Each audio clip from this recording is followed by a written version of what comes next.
É necessário reformular a forma de olhar e, primeiramente, admitir o que há de ilusão em nossa estrutura interna, o que já mostra a intenção de esperar mais de si do que do outro.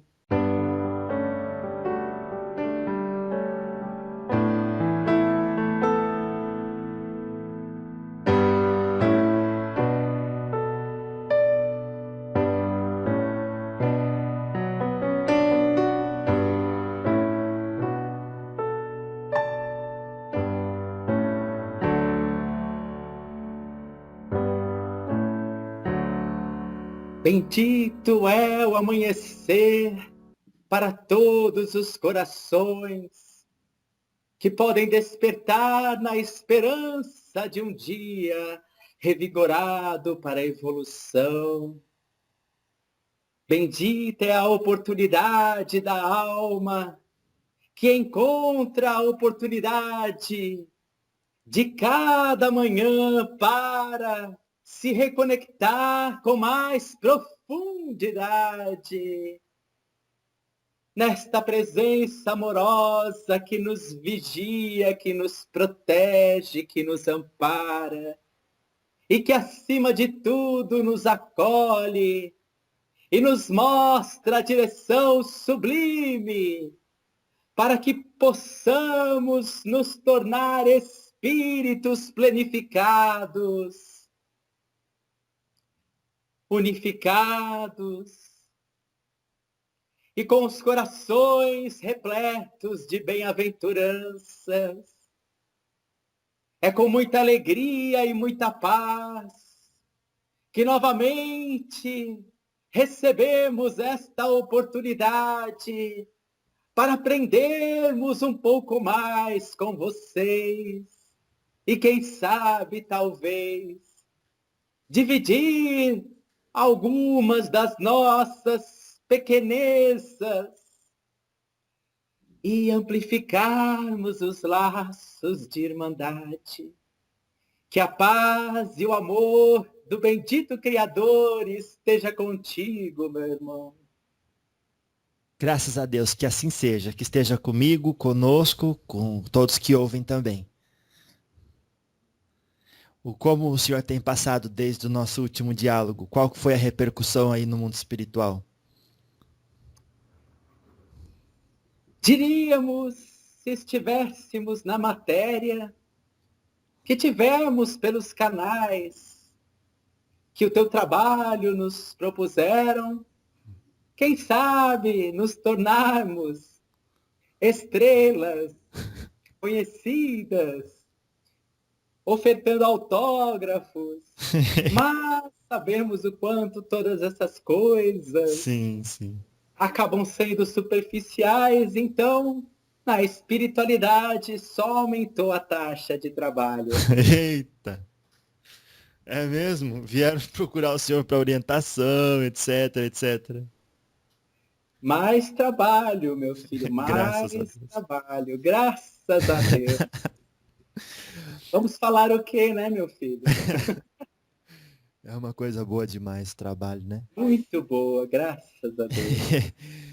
Então, eu gostaria de começar hoje explorando mais o lado da magia, mais voltado para aquilo, para as atividades do senhor no mundo espiritual e a perícia que o senhor desenvolveu ao longo das experiências. Então, qual que é a atividade principal que o senhor desenvolve no mundo espiritual e como o senhor adquiriu a perícia para tal? Através das oportunidades que o universo nos concedeu,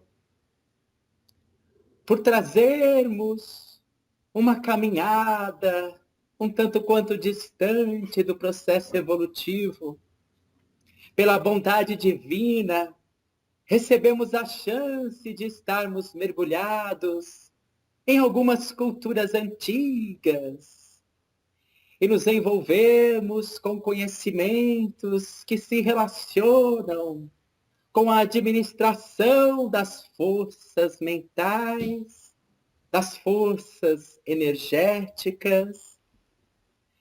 E o bondoso Pai, porque nos usa em nossa pequenez, nos concede a chance hoje na espiritualidade de administrarmos grupos relacionados tanto ao autoconhecimento como à utilização do poder do pensamento no trato da desobsessão, onde corações ainda apegados à vaidade do intelecto, ou mesmo ao orgulho das iniciações do passado que foram utilizadas de uma maneira inadequada, orientadas pelo egoísmo, prisioneiros que estão deste sofrimento interior, somos convidados, talvez, por dívidas extensas que pesam em nossos ombros,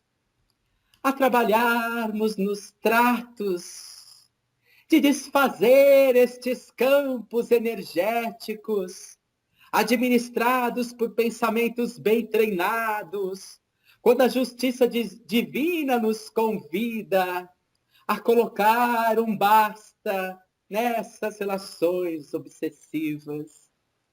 Nossa oportunidade de trabalho no grupo que estamos inseridos é ofertar o apoio necessário para o trato da obsessão complexa, nova e complementar classificação do processo obsessivo, onde espíritos habilitados na ciência e na magia organizam processos de dor, de vingança, ou mesmo de interesses pessoais, não apenas utilizando a mera vontade, mas a vontade especializada, não apenas utilizando a administração fluídica simples, mas na confecção de aparelhagens específicas que são implantadas nos corpos energéticos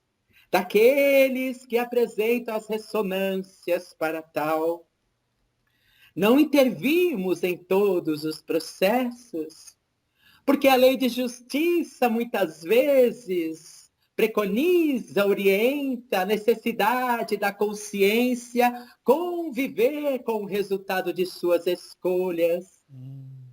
Intervimos quando a misericórdia divina percebe a necessidade de um alívio momentâneo ao coração que está sobrecarregado dos excessos, das condensações baixas energéticas, necessitando respirar para poder refletir, para poder assimilar melhor a lição que o tempo veio lhe trazer, como resultado da má administração do passado. Nossa especialidade vai pela oportunidade divina por esses dois viés, o trato das obsessões complexas e os grupos de treinamento e desenvolvimento relacionado ao autoconhecimento. Entendi. Então, vamos iniciar daqui. Obviamente que pelo nosso pouco entendimento do assunto, descreveríamos a obsessão como um processo de uma aproximação de uma alma de um espírito desencarnado, de uma alma que é um espírito desencarnado, influenciando a psique, o mental do encarnado por conta de mágoa passada. É isso? Podemos dizer que o processo obsessivo, como muito bem o nobre amigo pôde nos dividir a percepção, é o resultado da intenção improdutiva sobre o sentimento que está desprotegido. Essa intenção improdutiva envolve processos de vingança, envolve processos de viciações, envolve processos de interesses egoísticos.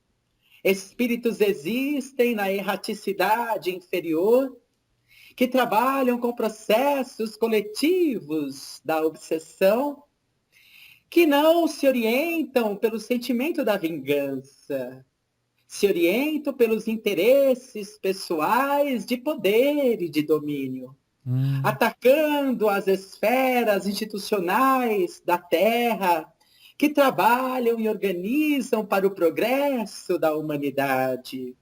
Muitas vezes, esses espíritos mais experimentados e inteligentes se utilizam das vontades vingativas, formando verdadeiros exércitos, porém, os interesses deles estão numa dimensão diferenciada da vingança pessoal. Existem também aqueles que promovem no trato obsessivo por imaturidade das leis espirituais, pelas impulsividades emocionais, pensando muitas vezes que estão auxiliando, quando em grande parte estão perturbando a harmonia pessoal do encarnado. De uma maneira geral, podemos dizer que a aplicação da intenção improdutiva no sentimento que está desprotegido, pensando que irão existir diversas formas de ligações desta patologia, que talvez esteja entre as maiores do nosso planeta. E aí entramos em um alto grau de preocupação, pois a ciência material não possui recursos para compreender e para fazer os cuidados necessários a esta que talvez seja a doença do nosso século, ficando ao encargo de grupamentos espirituais para a realização de um trabalho um tanto quanto complexo, que não envolve apenas a questão da orientação ao desencarnado, mas envolve a questão da educação do encarnado. Duas ou mais consciências em sofrimento, vibrando muitas vezes no mesmo plano ou em planos diferentes. Necessitados que precisam de apoio, de amor, de orientação, de cuidados específicos. Por isso, uma das principais tarefas que os grupos mediúnicos, neste momento de higienização planetária, onde a espiritualidade prepara a Terra para o porvir mais saudável da regeneração da era de Aquário, onde as esferas espirituais estão sendo reurbanizadas, corações conscientizados, espíritos em grande massa sendo orientados aos processos reencarnatórios. Necessitamos cada vez mais de parceiros, de instrumentos bem preparados, com a mentalidade aberta para sair da simples conversação, que quando amorosa é instrumento potente, mas que deve se abrir a outras práticas também necessárias para lidar com a complexidade que envolve o trato obsessivo.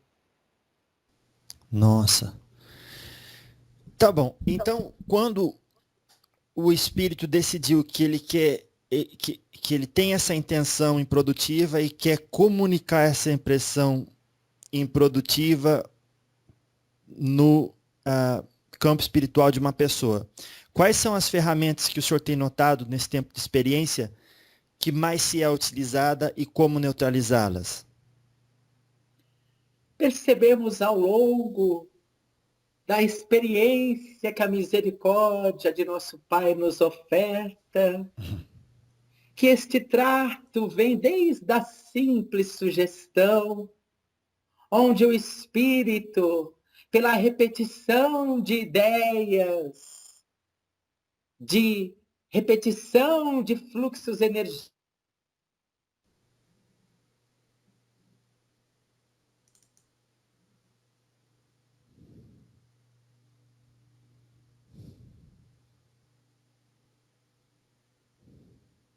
forças, Mentor, me permita interrompê-lo. extremamente baixas. Mentor, me permita interrompê-lo. Ok? Aqui cortou, a hora que eu terminei de perguntar, não ouvimos nada da sua resposta. O senhor pode responder novamente? Muito prazer, meu amigo. Perdão. Sempre uma honra. Podemos observar que o processo obsessivo vai desde a simples sugestão. A sugestão mental, a energia contínua vibratória de baixo teor, as emoções de baixo escalão, que o espírito na instintividade, nas paixões, emana ao seu desafeto. Há recursos mais bem elaborados, que se utilizam, por exemplo, da hipnose, da neurolinguística, que técnicos especializados das sombras administram nas consciências que estão desveladas a certo desequilíbrio. A utilização de campos de forças de baixo teor vibratório, condensadas pelas mentes poderosas de magos negros, que trazem uma concentração limada de alguns séculos. A utilização de aparelhagens utilizadas em pesquisas da antimatéria na espiritualidade, onde cientistas que apresentam grande soma de inteligência, mas que estão distantes da aventura do amor, utilizam desses procedimentos para finalidades egoístas. A feitiçaria que se utiliza do feitiçe, que se utiliza de condensadores vibratórios para manipular energias de baixo teor e também canalizar sob a ação desses espíritos considerados os quiumbas, verdadeiros exércitos marginais da erraticidade inferior. Diversos são os procedimentos, mas um acaba sendo a forma mais eficiente de nos prevenirmos.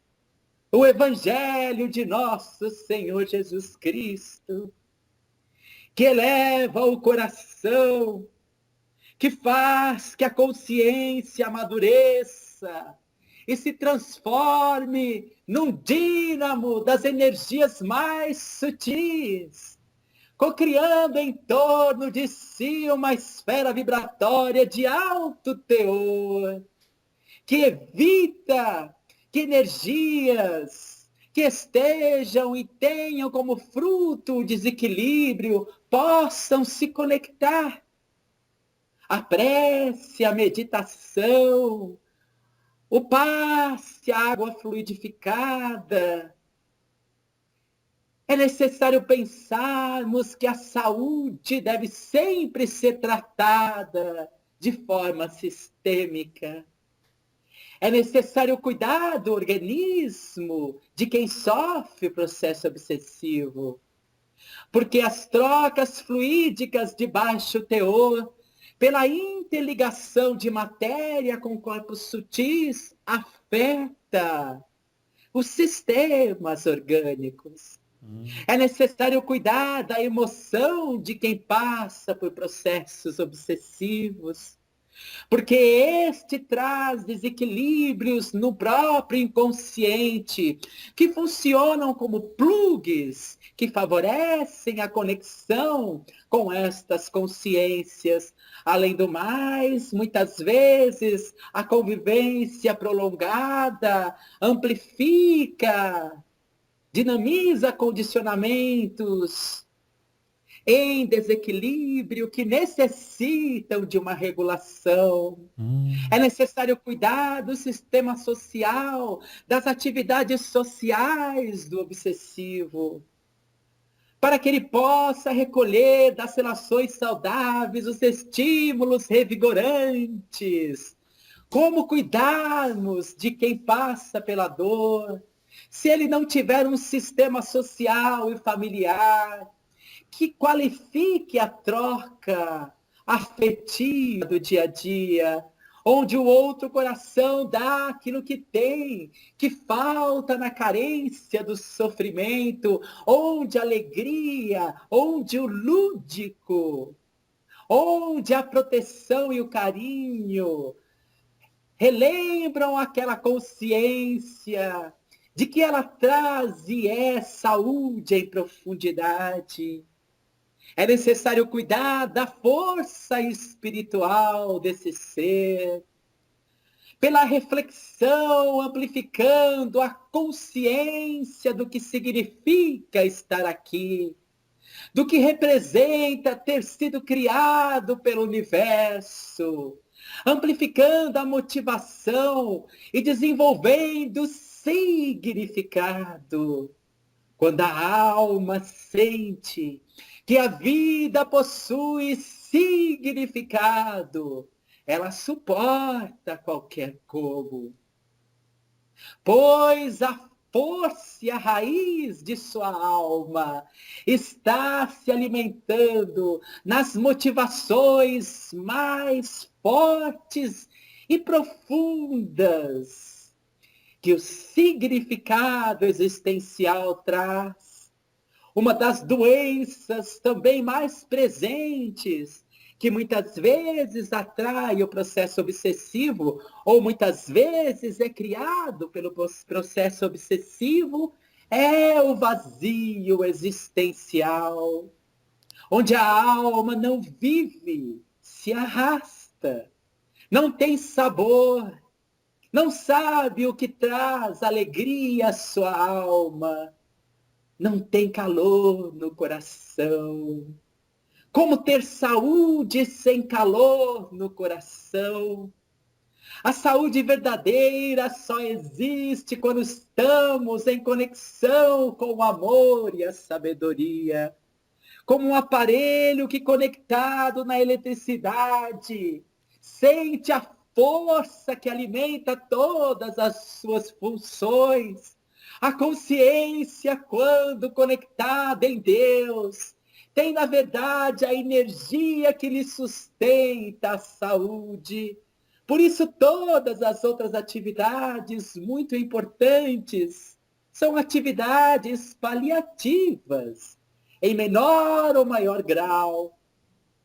Em profundidade, a saúde só é construída quando religamos com a fonte que jaz em nós, no nosso grau de consciência, com os recursos que possuímos, retomamos a capacidade de nos alimentarmos na fonte que organiza toda a existência. Como nos sustentarmos se somos filhos de Deus e não estamos ligados à divindade? Obsessão é um fator superficial que fala da carência de um fator mais profundo. E, de alguma maneira, toda doença é apenas um recado, onde o universo convida a consciência a rever os obstáculos que estão interrompendo esse fluxo com a nossa profundidade espiritual. Como fazer medicina sem espírito, meu filho? Como fazer psicologia sem espírito, meu filho? Como buscar saúde sem espírito, meu filho? Muita coisa vai mudar na era de Aquário. Muita coisa vai mudar. A gente ouve dizer que os maus espíritos só estão onde podem satisfazer a sua perversidade e que para afastá-los não basta pedir, nem mesmo ordenar que se retirem. E aí os espíritos nos ensinam também que é necessário eliminar em nós aquilo que os atrai. Então é isso que o senhor está ensinando. Mas não dá para fazer isso da noite para o dia. Realmente não dá. E que bom. Que bom. Porque, afinal de contas, é um respeito à estrutura da alma.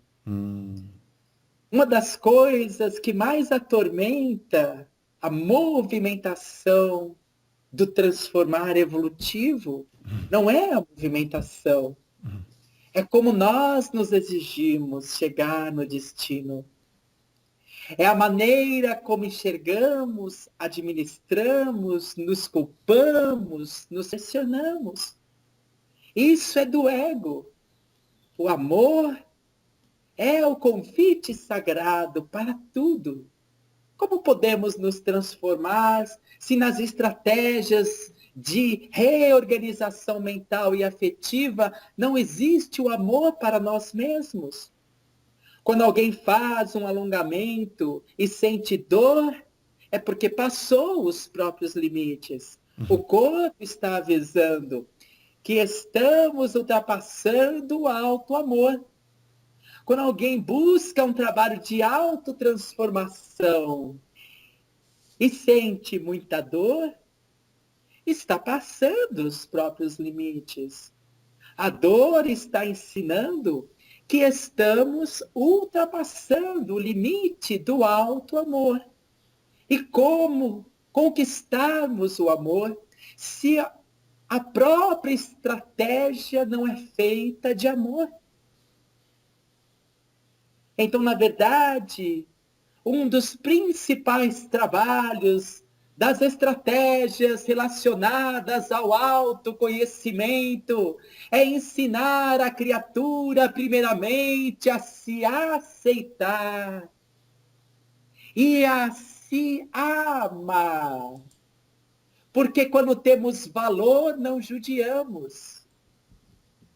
Quando empregamos métodos que nos judiam as estruturas espirituais, devemos repensar, porque talvez estejamos mais sobre a égide da culpa do que do amor. O amor revigora. E aí a estratégia com o amor vira sabedoria na autoaplicação. A criatura, como uma criança que pega um quebra-cabeça e brinca, e as peças vão se formando, vai encontrando um ritmo onde a transformação em si se vira a alegria da existência. Então é necessário que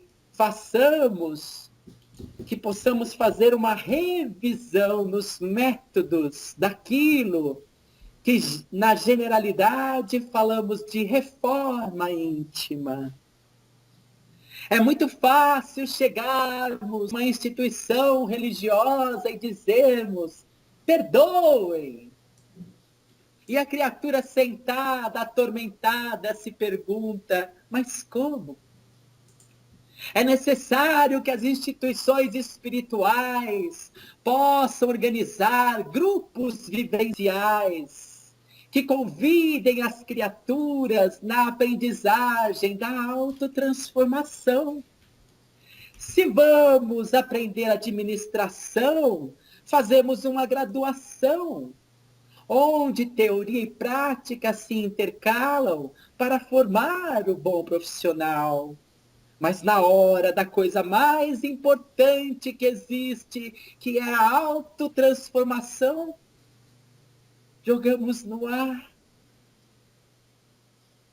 O convite que a espiritualidade tem feito há algum tempo, desde a intervenção da nobre Joana de Ângeles, através de uma obra singular, onde ela intercala conhecimento espiritual com conceitos da psicologia. É o convite para o que Kardec falou lá atrás. Sempre que a filosofia e a ciência contribuírem, as instituições, não só espíritas, mas espirituais, deverão acolher. Porque, acima de tudo, todas as instituições espirituais se baseiam na lei do progresso. E como progredir se não mudamos? Se há séculos estamos arraigados em metodologias que naquele contexto cultural fazia sentido. Mas agora, diante das novas necessidades, devemos dar elasticidade aos conceitos. Devemos olhar de uma maneira integral as práticas. Devemos ter como consciência que ao alto da montanha o nosso destino vigoroso e não idolatrarmos práticas. Para podermos manter esse estado sublime de aprendiz, e assim nos renovarmos perante estratégias mais produtivas, que falem mais de acordo com a necessidade que hoje as criaturas possuem. É necessário renovar métodos. Simplicidade nunca significou simplismo. Simplicidade é tornar as questões acessíveis.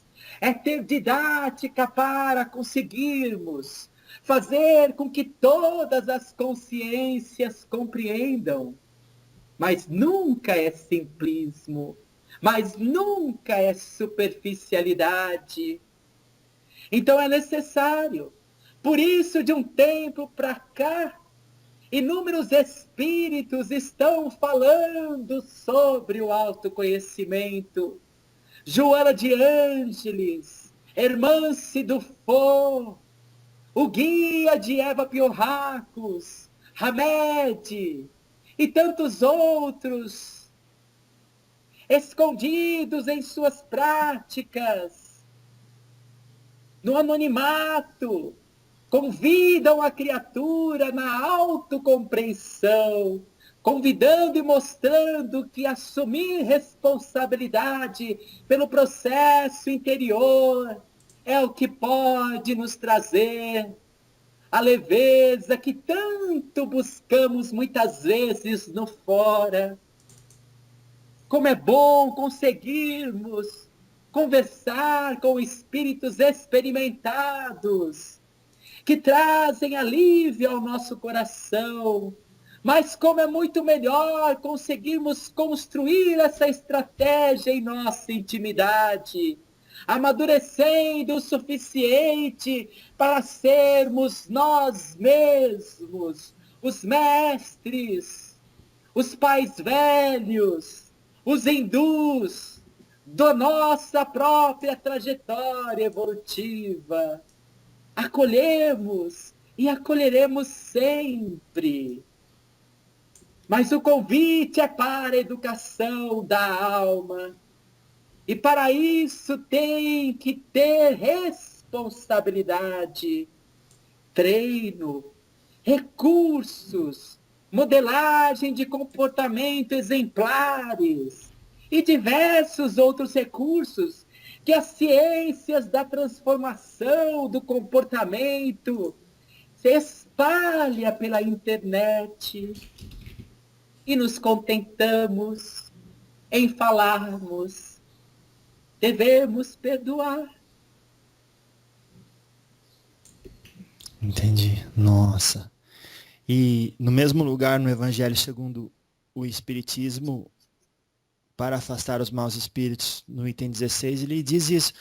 Os espíritos maus descobrem as chagas da alma, como as moscas descobrem as do corpo. Assim, pois, como limpais o corpo para evitar as bicheiras, limpai também a alma das suas impurezas para evitar as obsessões. Fala um pouco sobre isso, por favor. A limpeza do corpo evita uma obsessão até onde?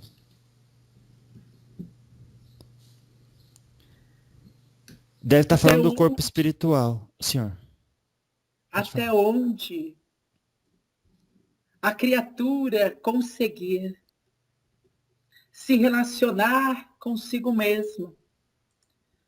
Quando chegamos numa instituição espiritual e tomamos um tratamento magnético, determinados centros vibratórios de teores desequilibrantes são dissolvidos. Mas eles são construções de fluxos inconscientes e conscientes que provêm do centro espiritual. A criatura sai, então, melhorada energeticamente. Se existia algum vínculo, este vínculo talvez pode até ser cortado. Mas se não existe a limpeza da alma, que significa autoconhecimento, que significa mergulho com a autocompreensão e transformação, desenvolvimento dos potenciais, educação da sombra, sempre com amor, uma semana, um mês, os focos vibratórios estarão ali. Talvez possamos relembrar no capítulo sobre o passe, no livro Missionários da Luz, onde os nobres trabalhadores afirmam que aquele encarnado não receberia mais a doação eletromagnética, pois tinha sido estipulado 10 intervenções de misericórdia, esperando que ele fizesse alguma coisa em relação a si mesmo. E a zona de conforto foi tudo que foi encontrado pelos nobres trabalhadores. O encarnado sentou na sala de passe, mas não recebeu a energia. Porque os nossos mentores são nossos educadores. Intervêm pelas forças da misericórdia quando necessário, mas também intervêm sob as forças da justiça divina quando necessário. Porque sabe que estas são duas polaridades que se complementam na esfera da educação pessoal. Se uma criança derruba café no chão e você vai lá e limpa por ela, ela derruba de novo, você limpa por ela, qual a mensagem que você está dando a este coração? De responsabilidade. Se essa criança aprende a reconstruir o que desconstruiu, qual a mensagem que você está dando a este coração? Sim, responsabilidade. Então, os espíritos intervêm e realizam diversos tratamentos em níveis de complexidade que muitos livros ainda não tiveram a oportunidade de tecer. Mas se não existir o despertamento da consciência, é uma questão de semanas, de meses, para retornarmos ao desequilíbrio anterior. Eita. Mas aí é a pessoa que fala, tá bom, já consegui cuidar de mim razoavelmente, mas o seu parceiro ou sua parceira descamba e não se cuida, nem ora, nem vigia, e o amor ainda existe. Como fazer para cuidar do amado ou da amada sem ser mais um obsessor na cola dele? É sempre importante lembrarmos das intervenções dos amigos espirituais. Não são eles, talvez, esta parte da parceria afetiva que você se refere, Sim. que se encontram numa estrutura mais equilibrada e muitas vezes passam uma vida inteira acompanhando os desequilíbrios da pessoa amada? Compreendermos que não somos salvadores de ninguém. Para mantermos o equilíbrio pessoal, amar não é simbiotizar. Amar é criar vínculo. Vínculo é diferente de simbiose. Simbiose, eu me perco no outro. No vínculo, eu compartilho sem me perder. É necessário, então, compreender que poderemos ofertar inúmeros recursos, mas teremos que ter como obrigatoriedade deste trabalho um dos mais nobres da esfera do amor e da renúncia, ofertarmos os momentos de nos isolarmos em nosso deserto para nos integrarmos com o Pai, para cuidarmos de nossa própria esfera. É a metáfora da árvore que oferta os seus frutos, mas perde a conexão com a terra. Uma hora, em seu processo interior, ela fica sem condições para dar. Então é necessário que todo aquele que cuida nunca se esqueça que a qualidade de seu cuidar vai ser equivalente ao tanto que ele se cuida. E que é necessário manter o equilíbrio entre essas esferas, para que ele possa sempre estar fortalecido na raiz pessoal, e assim talvez ofertar sementes e frutos, flores e perfumes ao ser que ele escolheu, transformar em uma missão de amor e de renúncia, respeitando o livre-arbítrio do próximo, compreender se estamos num relacionamento assim. Não podemos esperar que o outro nos entenda. Se escolhermos participar de uma esfera como essa, renunciar que o outro nos compreenda. Só é possível manter o vínculo numa atividade como essa se eu renuncio o meu próprio prazer de que o outro me compreenda e que eu coloque como prazer pessoal aquilo que eu puder fazer no limite do bem possível, como fala o nobre livro em que você citou, para que eu possa manter o meu equilíbrio possível. Estar atento às próprias emoções, pois elas são os reflexos da alma que indicam a necessidade de nos isolarmos para nos refazermos. O que acontece muitas vezes é que assumimos a salvação do outro, porque talvez no inconsciente o que haja é mais culpa do que amor. E todo culpado se julga. E todo aquele que se julga se condena. E todo aquele que se condena usa a chibata como forma de tentar amenizar os reflexos deste complexo em desequilíbrio que é a culpa.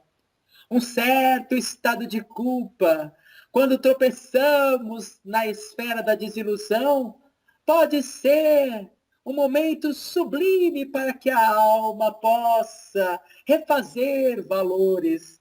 Mas quando isto vira algo contínuo e de intensidade mais desenvolvida, se transforma em ferida da alma, que faz com que a consciência não repare, pois reparação acontece sob a égide do amor, mas que ela se perca. Não é a intenção, o valor importantíssimo que define na doação o interesse pessoal ou o ato sublime do amor? Sim. Nossa. Tá. Então, a gente está consciente que existem forças antagônicas contribuindo já com as nossas fraquezas para que o negócio desande. E que o mundo espiritual é povoado por essas pessoas, tanto aquelas querendo nos ajudar e aquelas desinformadas do que é a real felicidade para eles. E nesse meio termo temos as nossas escolhas, todas as atividades, os condicionamentos da Terra. Como vencer o vitimismo de dizer que é o obsessor que está causando essa maldade na minha vida, ou é o meu mentor que não está ajudando quanto deveria? Compreendermos através da reflexão que o caminho espiritual é um presente da divindade. E um presente não pode estar sobre a responsabilidade do outro. Se um presente que eu ganho está sob os cuidados do outro, talvez em alguns momentos eu possa usufruir quando o outro estiver disposto. Talvez em outros estarei separado daquilo que me traz alegria. Quando nascemos para esta compreensão de que o fora pode, no máximo, complementar, mas que a definição vem do nosso movimento para o fora, vamos naturalmente abandonando essa ilusão que trazemos de tanto tempo, que mostra um ego fragilizado na imaturidade espiritual, como uma criança que espera que a sua família rode em torno de si. E vamos acordando e despertando a consciência.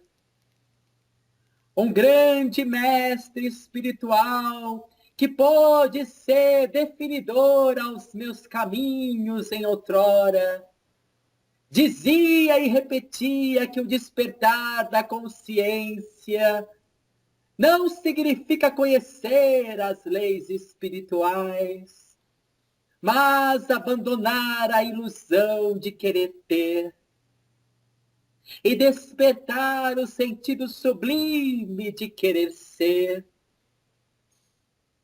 E que quando estávamos no esforço para tal, estávamos também no prenúncio desse despertar, caminhando para o estado da verdadeira saúde interior.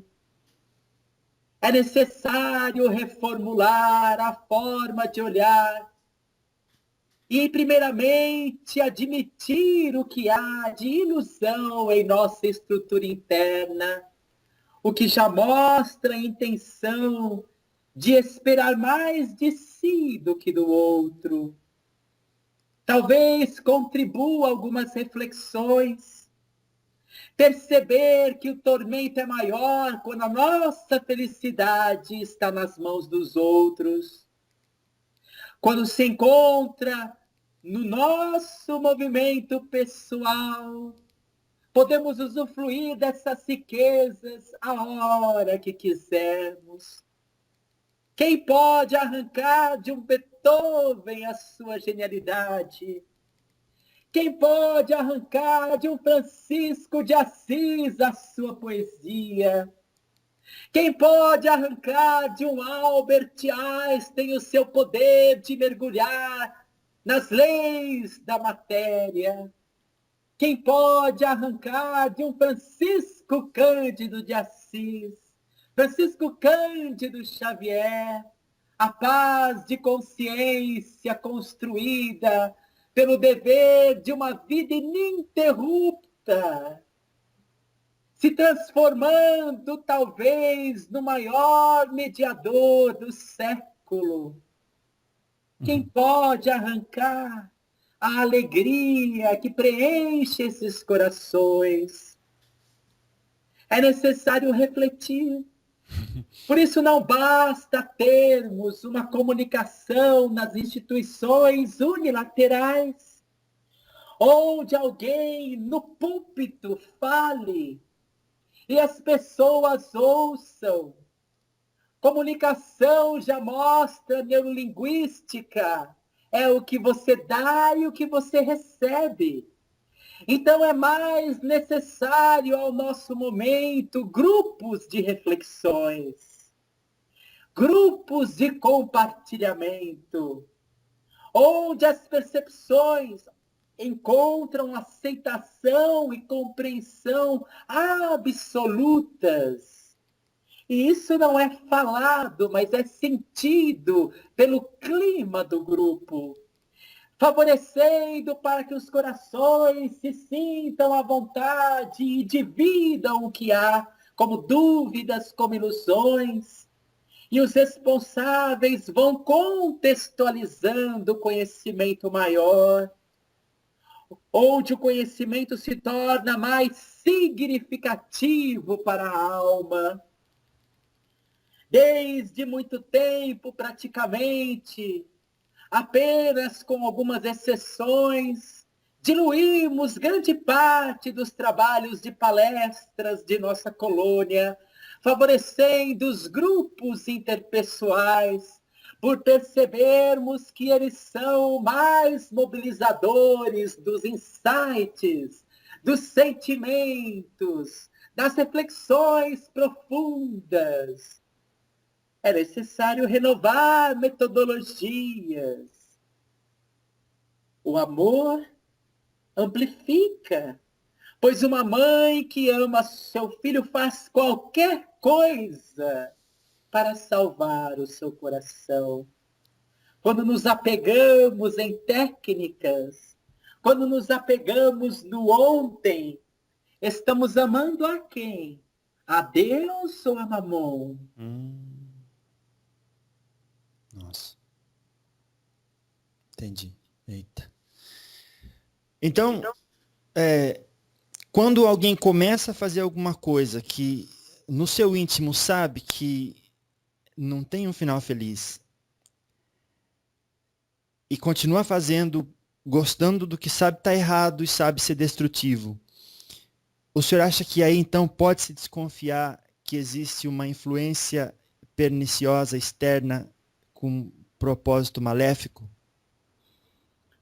Podemos dizer, aproveitando o sublime exemplo que o companheiro dividiu-nos, que o processo da influenciação já pode estar presente desde o momento em que simples ideias ficam insistentes em nosso psiquismo, ou sentimentos ficam insistentes em nosso psiquismo. Precisamos compreender esse fenômeno de uma maneira mais sistêmica e não linear. Só existe obsessão porque existe auto-obsessão. E obsessão significa os dois parâmetros. Então, a partir do momento em que paramos e rodamos em torno de determinados conflitos em maior ou menor intensidade, isso já é indício de uma obsessão simples ou de uma auto-obsessão simples. Dividimos as explicações por processo didático, mas as coisas acontecem intercaladas. Auto-obsessão ativa obsessão, e obsessão ativa auto-obsessão. E muitas vezes fica difícil descobrir onde começou uma e terminou a outra. Necessário que possamos refletir e compreender que desde as obsessões simples que indicam a mera existência da consciência, mesmo que não encontre acesso aos processos de fascinação, onde a consciência já, então tá, isso é muito bom, onde a consciência do obsediado já participa em algum grau menor ou maior do desequilíbrio, há processos mais complexos. Estamos analisando a intensidade de um fenômeno comum, que faz parte de estarmos em um mundo de provas e expiações, e que se transforma num dos maiores instrumentos para a evolução de quem esteja encarnado. A obsessão, então, é uma das pedagogias divinas para espíritos como nós, que se afinizam com esta letargia para o processo evolutivo, porque traz ainda uma consciência um tanto quanto imatura, necessitando de estímulos externos que nos convidam de diversas formas para a continuidade. A partir do grau de intensidade da obsessão, que pode ser simples a uma subjugação, temos paralelamente a ela uma outra análise, que significa ela ser simples ou complexa quanto à sua metodologia, avaliando como simples o desejo de prejudicar sem muito estudo, recursos, sem muita tecnologia ou magia, aos processos que utilizam-se de uma pedagogia mais eficaz para, infelizmente, prejudicar.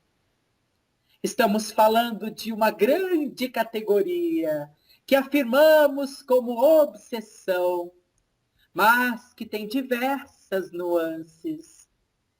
E é importante que os grupos que se paramentem possam compreender essas nuances, possam entender os instrumentos para aplicar em cada um dos casos, possam se aperfeiçoar e deixem de ser crianças médios que abrem as mãos exigindo serem guiados, mas que se transformem em parceiros nossos, pois nós já não vemos mais crianças, vemos adultos jovens do processo evolutivo, e estamos aguardando maiores responsabilidades. Tá certo. Quero falar sobre esses estudos que são levados a cabo por essas forças antagônicas a respeito das forças mentais, da magia, dos recursos que eles utilizam, das tecnologias, dos campos energéticos, como eles operam uma magia, seja ela negra, sobre feiticeiro, feitiço. Mas precisamos tratar disso numa próxima hora, com o mentor hoje ou em outra oportunidade. E qual é o melhor jeito? Seria conforme em relação ao tempo que o senhor tem e suas obrigações. O tempo favorável para nós pode ser nesses horários que estamos estipulando às quartas-feiras, o que nos dá a oportunidade de reorganizar as agendas, onde o Senhor foi comumente responsável por tudo isso. Graças a Deus.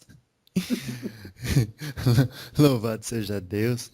Olha, então tá bom. Então vamos deixar assim para esse próximo encontro. Daí a gente fala mais sobre Mago Negro, feitiçaria, tecnologias do mundo astral, como que isso é usado, como foi feito, como é destruído. Pode ser?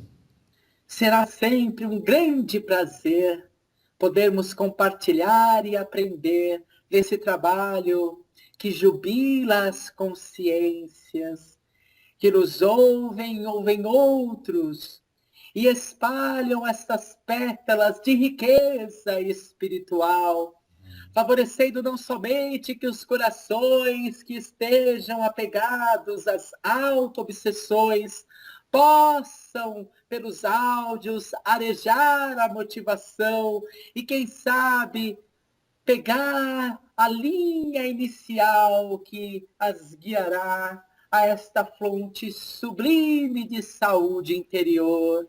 Desejamos a todos uma paz revigorante que nasça do trabalho, um amor profundo que nasça da cooperação, uma sabedoria verdadeira que nasça do poema de viver, e uma sociedade mais feliz que nasça pelo desejo e construção do bem. Que todos possam ficar na bênção do amor do Cristo e das energias superiores cósmicas que nos guiam à fonte morredora da vida. Este é o desejo do amigo de sempre, Ramir. Paz profunda a todos. Que assim seja. Graças a Deus.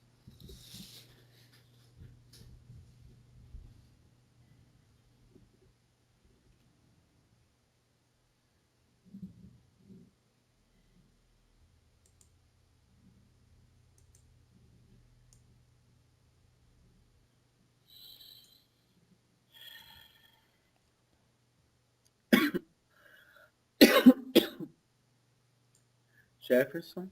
Alexandre Coelho? Opa. Tudo bem? Tudo graças a Deus. Olha, como você está se sentindo agora? Muito bem, muito revigorado, feliz. Espero que tenha sido para todos nós uma boa comunicação, possamos aprender, e estou muito feliz pela oportunidade. Muito obrigado. Graças a Deus. Eu agradeço e repasso a sua gratidão e junto à sua coloco a minha de quem está ouvindo aos espíritos que nos assistem. Muito obrigado. Que Deus abençoe todos vocês. Até a próxima. Até a próxima. Gratidão. Gratidão.